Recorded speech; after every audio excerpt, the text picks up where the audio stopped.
Hey guys, what is up? It's Kat here. I'm sure you guys have already seen the wonderful news that we are getting confirmation for Ahsoka Season 2. I don't think this news comes as a surprise really to any of us, although it definitely has taken, I feel like, longer than usual for the window of confirmation following a season finale. I feel like typically in Star Wars Disney Plus history at least, there's been pretty rapid follow-up as to whether or not there will be a second season or not, or if the show has been renewed. So I do think they definitely kept us waiting a little bit for this one, but I don't think it comes as a shock to any of us considering the way that the finale ended off for season 1. If anything, planting a lot of seeds and alluding to the fact that Dave has a much larger story in the works. Obviously, of course, very grateful and excited that we are going to be getting a second season and that Ahsoka's fate is not going to just end off on Peridia. I would qualify that as probably the main reason that we need a season 2, definitely warranted at least. You know, Ahsoka is one of course, the most beloved characters, and up until the first season had very little closure in regards to, you know, her emotional baggage and her journey as the apprentice of Anakin Skywalker. So season 1 certainly addressed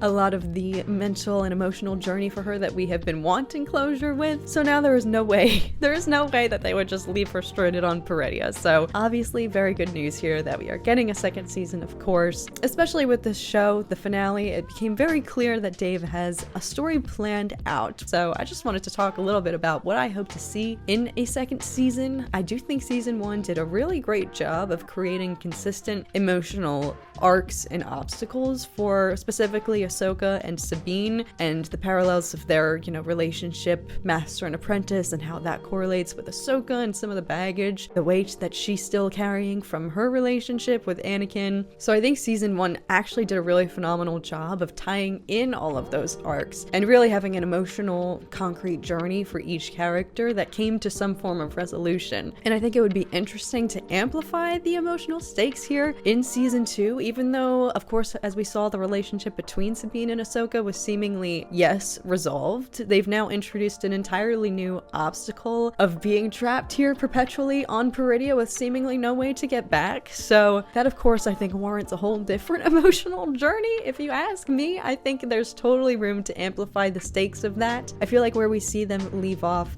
in season 1 finale, of course, there's that beautiful moment with Anakin's Force Ghost, and Sabine and Ahsoka seemingly are a little bit kind of calm, I don't want to say underreacting, but they're very much in a state of peace and not necessarily suffering from any onset panic at the realization of what has actually happened, what they've actually done. Because to put it politely, they did fail. You know, Thrawn got back, and yes, they were able to retrieve Ezra and ensure that he made it home, but now they're trapped here, helpless, unable to help the galaxy, knowing that this is just the first phase of Thrawn's return, and they've unleashed him again upon the galaxy, and here they are, unable to necessarily do anything about that. So I would really love to see them explore the emotional weight, the kind of gravity of that actually sink in. I think a good example of like the consequences I'm trying to explain, the emotional consequences specifically, is Avengers Endgame. You can see the anguish and almost just sheer shock and shame and just pain. The heroes recognize that they have failed and the gravity of that sinks upon them, and you just left the theater feeling absolutely speechless. And then when we see them eventually in Endgame, they can't even necessarily associate with each other because they kind of are reminded of their failure in the weight of knowing that Thanos, you know, achieved his goal. I think they were, of course, very focused on the joy and relief that Ezra made it back, but I think once the rose-colored glasses come off, there could be a lot of interesting character development, emotional dynamics for them to develop. Here you have Sabine and Ahsoka, who've seemingly kind of healed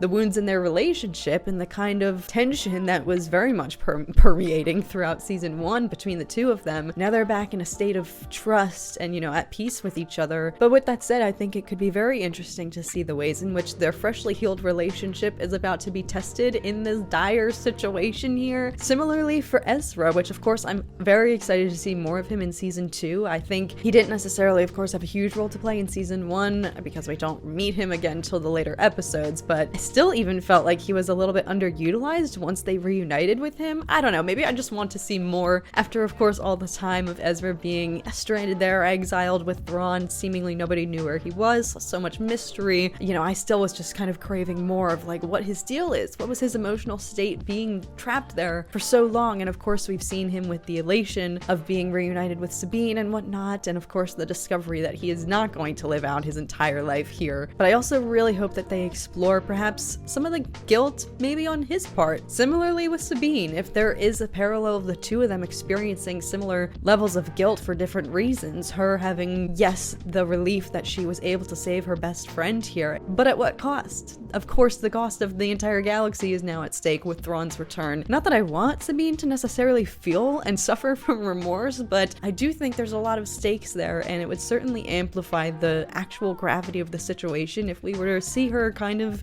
toiling with that and emotionally struggling with that. Similarly for Ezra, you know, not that he would necessarily be feeling guilt, but could be very interesting to see. You know, I don't know if it was necessarily clear that he realized that Sabine and Ahsoka were left behind, because as far as we know, he disguises himself as a stormtrooper and probably just hides out in like a closet on Thrawn's ship until he's able to secure an escape pod and return to Hera, of course. But I think it's still vague. I think they left it intentionally vague that he doesn't necessarily know whether or not Sabine or Ahsoka made it as well, or that they're left there. So there could be really interesting opportunity for discovery and a reaction and realization from him. Maybe guilt of knowing that his best friend came and sacrificed themselves, and Ahsoka, you know, they sacrificed themselves to bring him home. But in the same breath, bring back, of course, you know, Thrawn. Ezra couldn't get back without Thrawn returning, so it's kind of like a double-edged sword. I'm also very excited and hopeful to see more of Shin's journey. I think we can all agree she was one of the most intriguing new characters here. She had so much inner darkness and mystery that I think that can really be explored now. I feel like she's definitely at an emotional crossroads. I feel like many of us anticipate that she might be going through a change of heart now that Bane has essentially abandoned her, for lack of a better word, and I don't know that that was necessarily his intention. I don't think he had ill will or any malicious intent with essentially dragging Shin with him to this new planet under the promise of power, unlimited power, and I don't know necessarily that he even had the intention or the plan until they arrived on Peridia that he was going to part ways with her. I think he was kind of changing the plan by the minute as he discovered the potential that he could actually unlock on this planet, of course, with the seeds of the Mortis gods and whatnot. So I would argue he certainly didn't have the intention of just abandoning and ditching Shin 2 minutes after they got there, basically. But regardless, you know, Shin probably still sees it that way, probably still feels abandoned and betrayed, if anything. That's definitely gotta psychologically mess with you if the one person who's been your kind of guardian, mentor, and most trusted kind of accomplice leading you through the galaxy, promising you power, then brings you to this planet with no way of getting back home and then ditches you after like 30 minutes. So I think she is especially at a really interesting crossroads, could definitely go down different routes. We did see a little bit of her vulnerability become exposed after the reality sunk in, that she was beaten, and there's the open door there for her to have a change of heart and pursue help from Sabine and Ahsoka, or if this betrayal and, you know, abandonment seemingly from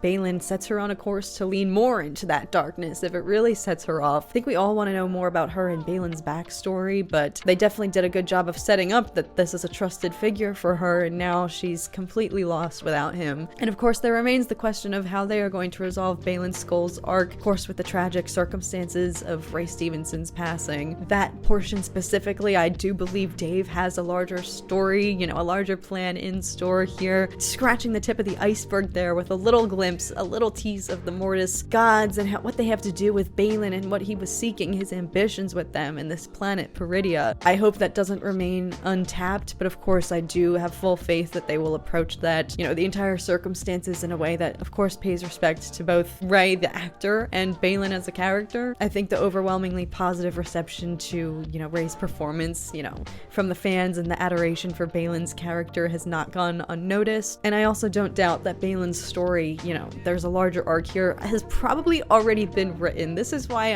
I'm so excited for season 2. I think it's the most clear that they have a larger story. Dave has this planned out, has this plotted out, and he's not just going to be working along as he goes. I fully believe there's no way. I think we all watched the season 1 finale and we're like, there must be a season 2 in store. There must be. That's why I'm the most excited here for this. We're not going in necessarily blind. It's reassuring knowing and believing, not knowing. I don't know the facts. I don't know Dave Filoni's mind, but I believe, based on the way season 1 concluded, that there is a much larger story in the works here, and can't wait to see that get addressed again in season 2. And of course, I think another benefit benefit is we are going to see more of Thrawn. I loved, of course, Lars Mikkelsen's performance in season 1, but I do think Thrawn as a character didn't necessarily get the time to shine in the way that we have seen him in Rebels, seen him in all of his glory and whatnot. And of course with Dathomir, you guys know that was some of my favorite elements, the grandmothers and all of that lore from season 1. Whatever they have in store here for the second season, if we get to go back to Dathomir, that's going to be incredible. Of all of the Disney Plus live action shows that I think have warranted a second season, Ahsoka tied with, of course, Darksaber reveal in Mando season 1 finale with Moff Gideon. I think they're tied, but if anything, I think more seeds have been planted here for what is to come in a second season and the larger story and the larger impact on the galaxy now that Thrawn has returned, and they spent the entirety of season 1 hyping that up to be the worst case scenario. So now that it has happened, I can't wait to see them explore that and the consequences that's going to have, that kind of segue into the downfall of the New Republic that eventually paves the way for the First Order to rise up. I'm very excited for the future of this show. Super glad that we're getting a season 2. Let me know your guys' thoughts if you're excited about this news and what you personally want to see the most out of a season 2, what you think we need to see in Ahsoka season 2. But yes, that's gonna be it from me today, guys. Thank you so much for watching. I really hope that you guys are all doing so well as always. May the Force be with you guys always, and I will see you guys again very soon. Bye, guys.